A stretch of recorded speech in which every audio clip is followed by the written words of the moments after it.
This is Rock and Roll English. Real people, real English. Here's your host, Martin Johnston. Hello everyone and welcome to another episode of Rock and Roll English, episode number 289, baby. Oh yeah.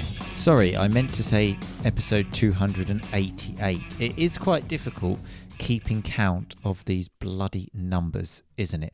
Anyway, in today's episode, we have a very, very special episode because we have a special guest who is my brother, my actual brother.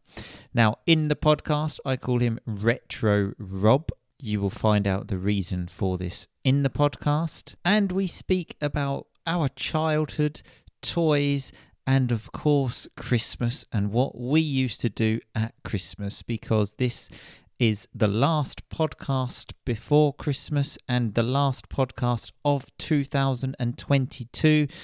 Rock and Roll English will be back on the 2nd of January 2023. So as Christmas is a family time, obviously I speak to a member of my family.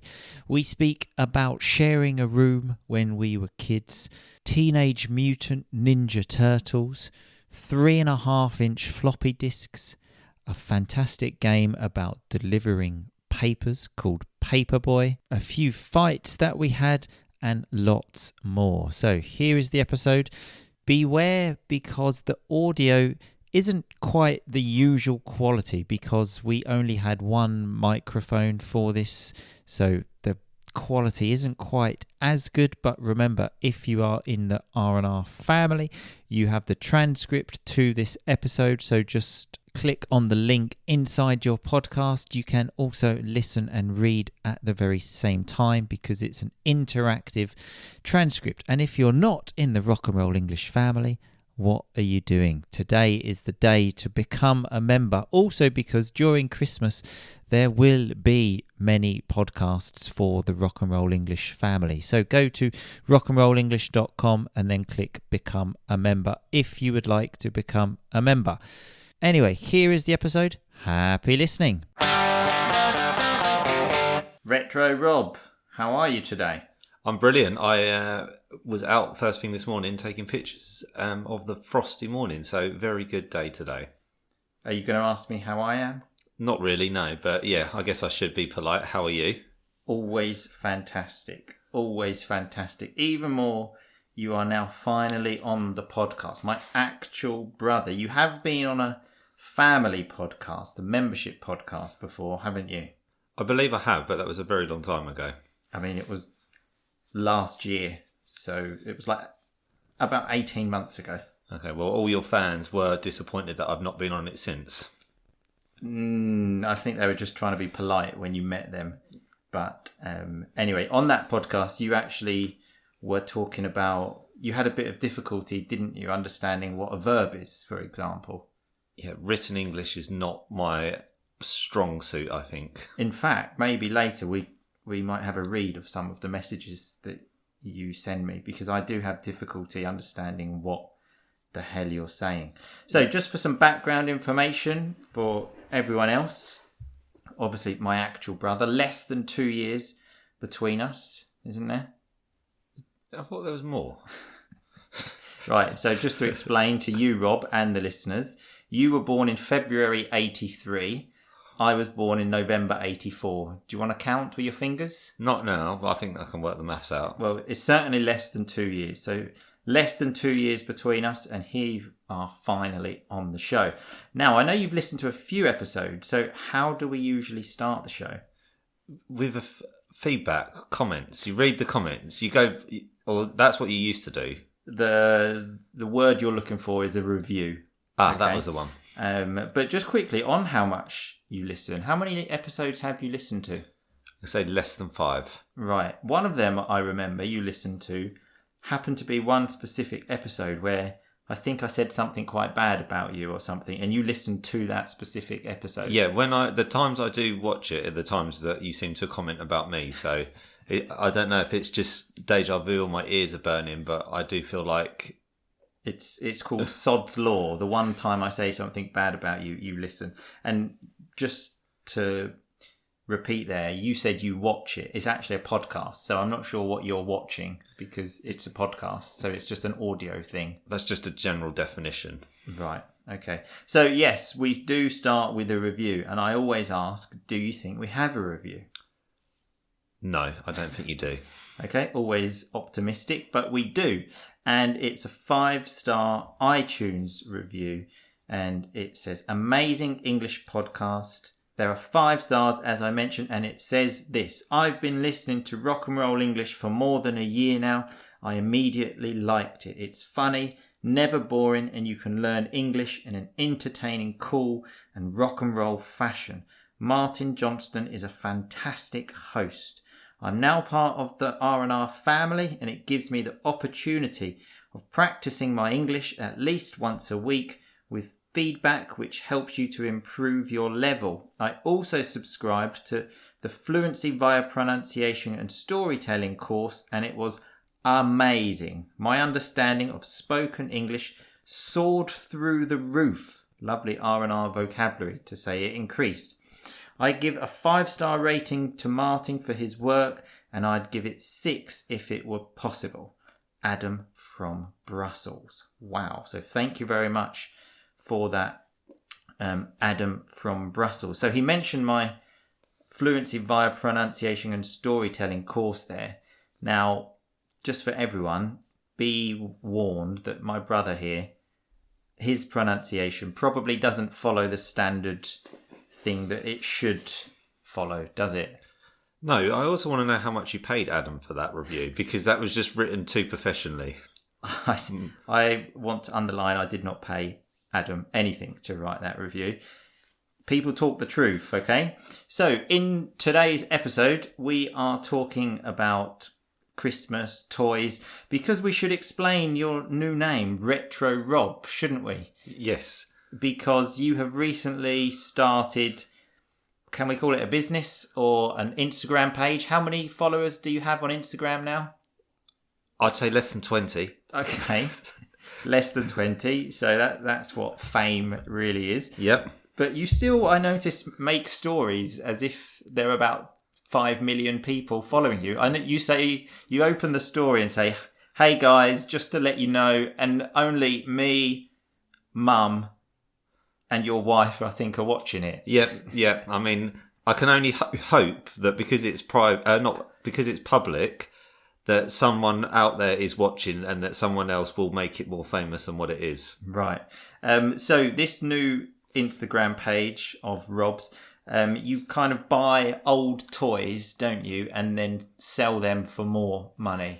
Yeah. So I've been going around a series of charity shops. I've been going to Fates, fairs, and I've also been, where else have I been going to? A couple of boot fairs that were still on. So boot fairs, for people that don't know, are a brilliant thing in England where people go there with their car and they sell things from the boot of the car, the back of the car. So if you have some rubbish you want to get rid of, you go to the boot fair, put all of the stuff in the boot, open it up, and then let idiots like Retro Rob buy it from you. I would like to say that there's very few that they actually sell from the back of the boot. They usually move away from the boot and they set up some tables, and they do present it a little bit better. It's just generically called a boot fair. That's also true. So then I notice you've been buying things for like £1 and selling them for £2. No, not that little, because that would be completely pointless. So for example, I had an Optimus Prime that I paid £1. Which is a Transformer, for people maybe that are not aware. Obviously, Transformers were big in the 80s when Rob and I were young kids, and we loved a bit of Transformers, didn't we? I will never walk past a Transformer in a shop. It's always worth more money than you think. So the Transformer cost me £1, sold it for £10. £9 profit on that. Yeah. And that also, you have to add on the time where you had to go to the charity shop, put it in the box, put it on eBay, go to the post office and send it. Well, nowadays you don't necessarily need to go to a post office, because there is a parcel shop at Tesco's. And remember, people don't know what Tesco's is. Tesco's is not internationally famous. It's a supermarket. Tesco's is across Europe, surely. It's definitely not. It's not even in Italy. Right. Okay. Well, Tesco's or your local convenience store, if you prefer. Okay. So generally, because we've been pretty rubbish at shopping, I tend to have to go and pick up items of food on a daily basis. So I drop Tesco's. From Tesco's, which happens to be up the top of the road. And I generally then trade parcels and then come back with food. Right. Okay. So anyway, this is where Retro Rob comes from. So we're talking about some toys here and Christmas, because obviously toys and Christmas, certainly in England, go hand in hand. So considering you're Retro Rob, I thought we could talk about toys at the beginning and then we'll move on to Christmas. Okay. Yeah. So some toys that people got maybe when we were kids at Christmas. So one here is your first home computer. Now we had one, didn't we? Called an Amiga. An Amiga, yes. And if you remember the Amiga, I think we spent about half hour trying to get a game to play before actually playing the game, if we were lucky. Yeah, so you had those, they're called 3.5-inch floppy disks. Yes. Didn't you? And for every game, you had about 5 of these disks. So you would play about 30 seconds of the game, and then it would say, insert disc 2. No, it wasn't that. I think you had to keep swapping the discs to get the program to load. Oh, so, right. So you'd put the disc in, and then it'd say, put disc 1, 5, 6... You do this process for what felt like an eternity. That's my main memory of our home computer, is taking discs out and putting discs into the computer. Yeah. And if you were lucky, you got to play Paperboy. What a game that was, though. What a game, what a concept for a game of delivering papers, hey? Massive. Absolutely brilliant. Most people had like Nintendo and Sega, but unfortunately we had this Amiga. But then later on, we did actually get a Nintendo, didn't we? We got a Nintendo. Yeah, I think we picked up a Nintendo from, at the time, I don't know if you remember, Essex Chronicle sales. Now, we're talking about, this was pre-eBay, pre-internet. You had to buy items from the local paper, Essex Chronicle, and under Toys and Games, I'm sure that's where the SNES came from. Yes, the SNES, the Super Nintendo. So yeah, kind of like your Retro Rob. You were doing Retro Rob even back then when we bought our Nintendo, because they were so bloody expensive. Even now, I see games that we had then, and the original price was like £60 in the mid-90s. That's crazy. That's insane. And on the Nintendo, once we had lots of competitions on this game, and this was where once we were playing Super Mario Kart. I was winning, loving it, and out of nowhere, my big brother behind me took the control pad, which is the thing you use to control Super Mario, and bang, smacked me right on the back of the head. Yeah, so that did happen, but wrong game. I'm pretty sure it was International Superstar Soccer. Okay, one of them. But that, you absolutely smashed me with that. Yeah, but you were probably beating me 6-0 and taunting me the whole time, so there was probably a reason behind it.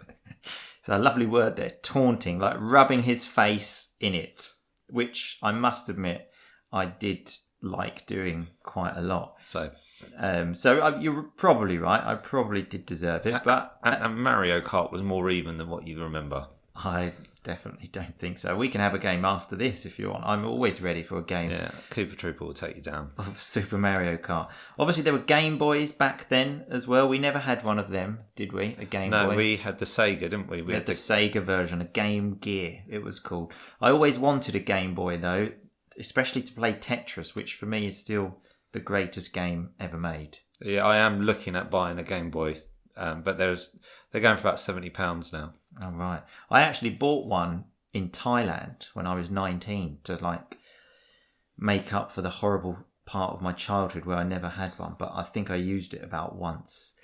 But never mind. Some other toys that were big in the 90s. One, Tamagotchis. We had some of them, I think, didn't we? Yeah, we definitely had Tamagotchis, but I don't know if you're coming onto it, but you've not talked about the day we got the PlayStation. Oh, what a day that was. So it was obviously a Christmas day, I would say about 97-ish, 98 maybe. Yeah. And we had opened all the presents, hadn't we? And I must admit, I was a bit disappointed by that year's presents. I was thinking, we haven't really had anything big. And then right at the end, Yeah. we got the PlayStation, didn't we? Yeah, which was written out to David and Michael, if I believe. So it was written to our middle names. Yours being David. Mine is James. James. Yeah, exactly. not Michael. Took some time to think about it, but got there in the end. And speaking of that, your middle name is crazy because I don't know if you even know this, but you're supposed to have the middle name of our grandfather, who obviously was Italian, and his name was Gaetano. But for some reason, people in England called him David, which has absolutely nothing to do with his name. I think he probably just came to England and the first one shouted Dave at him. And which is, to be fair, is a very common approach in England. That you will just call, if you shout Dave to someone, they're likely someone will turn around, and he just adopted that name. Yeah. I think it's just like English mentality, which obviously is nothing to be proud of. Someone says, "What's your name?" They've got a foreign name. It's like, "Oh, that's difficult to pronounce. Can I call you Dave?" And that's what happened. But yeah, and then boom, opened that PlayStation, and wow, what a day that was. The day's changed. That GTA, the original GTA, that was unbelievable. Unbelievable indeed. So obviously we were born in the 80s. We were big on Teenage Mutant Ninja Turtles as well, weren't we? Massive, yeah. I do remember once having a pair of Teenage Ninja, or it was you, had a pair of Teenage Ninja Mutant Turtles jeans. Mutant Turtles. Whatever. Sure. There's too many twisty words. Had a pair of jeans on, and they had a dirt track, which we were on our bikes, and one of us came off our bikes and ripped a hole in these brand new turtle jeans, and Mum and Dad ripped a hole in whoever. I'm sure it was you. They ripped a hole in us for ripping a hole in those jeans. I actually don't remember that at all, but it certainly sounds like something that would have happened. So what else do we have? Wrestling figures. Now, we loved a bit of wrestling as well, and another memory I have, so obviously then it was called WWF, and another memory I have is you telling me the wrestling was actually fake and crying my eyes out, because I didn't think it was, and it just ruined everything for me. I don't remember telling you that. I remember staying up and begging Mum and Dad that we could watch WrestleMania. Yeah, I remember that as well, until you told me that it was fake and just basically ruined everything for me. So let's move on to some Christmas stuff then, because obviously we had a few Christmases together, didn't we? When we were kids. So Christmas Eve, nothing really big happened there. It was more just waiting for the big day, wasn't it? Yeah, I mean, my memories are rubbish. I struggled to remember what happened last week, but I've only got one really vivid Christmas memory when we were in bunk beds at the time. So bunk beds is like one bed below the other one, because we did share a room, didn't we, for a while? But then you kind of got fed up of me, and then you moved to the tiny room. Because... Yeah, I don't know how I got the short straw. I was the oldest. I should have had the biggest room. I don't know how I purposely chose to have the smallest room. No, it worked like this. So in our house, there were 3 rooms. There was a tiny, tiny room, which was just about big enough for a single bed. There was our mum and dad's room, and there was our room where we had bunk beds, which we shared.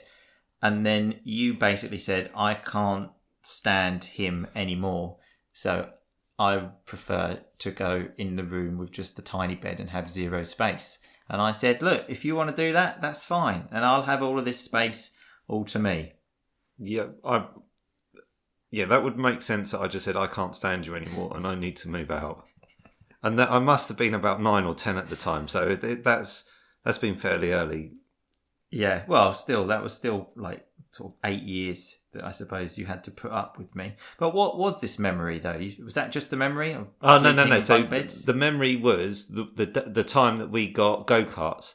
So we'd woken up and there was 2 go-karts in front of the bunk beds with bows on, all wrapped up. Santa Claus had been... And we were treated to a pair of magnificent go-karts. Yeah, I don't know how Santa managed to bring those go-karts in the room without us noticing. But yeah, I remember that. I remember going downstairs one year and there were some bikes in the kitchen. That was another big one. Yeah, no, don't remember that one. And so in the morning, we would always open our presents, wouldn't we, in our mum and dad's room, go round there. That was always obviously the greatest part of the day. Yeah, I always remember opening them. And did we open stockings later? I feel like that was a later on in the day activity. Yeah, so stockings are kind of like the socks, let's say.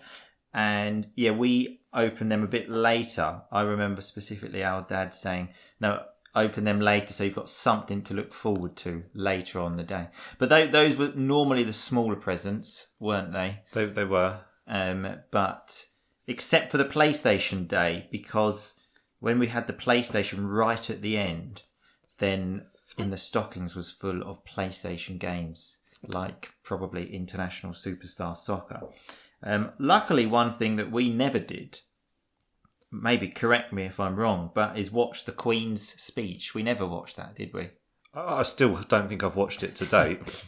Well, this year it will be the King's speech, I imagine. Yeah, I probably should watch it, but the chances are low to zero. I'm absolutely, definitely not going to watch it. No, I think Christmas Day for us mainly was involved waiting for EastEnders and Coronation Street to come on. I think that would have been the highlight of the day, and also probably the only Fools and Horses Christmas special at the time. Yeah, so again, I'm not sure how many people know about these, but EastEnders and Coronation Street are two famous programmes in the UK that have been on for many years, like soap opera kind of thing. And the strange thing about those programmes is that every Christmas Day, someone would like get murdered or like cheat on their husband or wife. It must have been the worst day of the year for people there, because that was always the time everything went wrong. So okay, I've got a couple of quick fire Christmas questions for you now. Okay, so best Christmas film.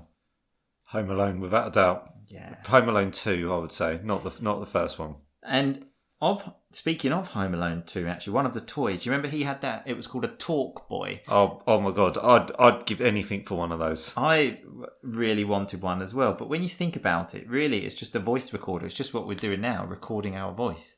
It was different. It was different. I mean, you can do that on your phone now, but oh my God, how much did we want? I saw one of Sarah's friends that goes boot sailing and picks up... Sarah being your wife. Yeah. But by the way, that's for R&R English rules. She goes by the name of Mrs. Retro Rob. Okay, Mrs. Retro Rob. One of her school friends, brothers, long story here, but goes... I mean, is that necessary to tell us this? Yeah, because there's a good thing at the end. So he goes to boot fairing and he's picked up goblins and all sorts of retro items. He picked up a Talk Boy from a boot fair recently. Right. I mean, that is pretty cool, but you could have just said, I know someone who got a Talk Boy from but that just wouldn't be the same, would it? So I was trying to explain where this got to. You didn't need to tell us that it was Mrs. Retro Rob's brother's girlfriend's mother-in-law. Once removed. Right, okay. And the last one then, best Christmas song. Mariah Carey, I'm going to put it out there. Absolutely has to be. That's what I've got on my list as well. Okay, well, thanks a lot, Retro Rob, for coming on. And tell everyone where they can find out more about you. I'll put it in the show notes. I can't even remember the name of it. Let's help him get to 25 followers. It's something like retro_Rob on Instagram, but I'll put the link in the show notes. Here we go. So it's retro Rob. No, start again. It's Rob_retro_flip on Instagram. I'm also on TikTok, but I don't know how good I am on that. And that's Rob_retro_flip as well. Yeah, I don't think I think people have stopped listening already. But anyway, I'll put the links on the show notes. So thanks a lot, Retro Rob, and we'll see you soon. Yeah, no, cheers. See you later. Bye-bye. Okay, so that was me speaking to my brother, Retro Rob. So let's have a look at some of the vocabulary that he used, or we used. He said at the beginning that written English is not his strong suit. Notice this expression we use. It's my strong point, but for some reason we also use the term strong suit. He also mentioned about sometimes his ears are burning and then he listens to the podcast. So in English, when your ears burn, it means someone's talking to you. And not talking to you, talking about you. And I mentioned how it's sod's law that the one podcast he listens to is the one time I say something bad about him. That is Sod's Law, because there are 288 episodes, aren't there? We clarified that at the beginning. In the review from Adam from Brussels, he mentioned how his understanding of English soared through the roof, so increased a lot after he did the fluency via pronunciation and storytelling course. Then we spoke about boot fares. So the boot of the car is where you put your luggage, let's say, and boot fares are a particular thing in England. We spoke about toys and Christmas going hand in hand. They go together. We spoke about control pads, which was the name for the things you used to control Super Mario. I'm not sure what the kids of today say, though. My brother said as well, when we were playing, I was taunting him to say like, oh, you're rubbish. Come on, you're absolutely rubbish. I'm better than you. When we were playing the game, and like I said, that was probably true. I said I was probably rubbing his face in it. Now, it probably being shit. But we just say this to rub your face in it, to really underline that you're beating someone. I mentioned how I cried my eyes out when he told me wrestling was fake. Obviously easy to understand, but a nice term to cry your eyes out. We spoke about bunk beds, when you have one bed on top of the other, and my brother said, I don't know how I got the short straw, so the bad deal of the small room. We spoke about Christmas stockings, which, remember, are the kind of big socks where you put presents. And then my brother said about the Queen's speech, I've not watched it to date. So to date until today. Even now, he has not watched it. So remember, all of this vocab is on the website, rockandrollenglish.com. Go there, click podcast episodes, and you will find it all there. So I will speak to you all very soon. If you are not in the Rock and Roll English family, I will see you after Christmas. If you are in the Rock and Roll English family, I will see you at the Christmas party, podcasts, Facebook Lives, and all of the other things we will do during Christmas. So I will see you all soon, but in the meantime, just keep on rocking, baby. Thanks so much for listening to Rock and Roll English. For more great content and to stay up to date, visit rockandrollenglish.com and facebook.com/rockandrollenglish. We'll catch you next time.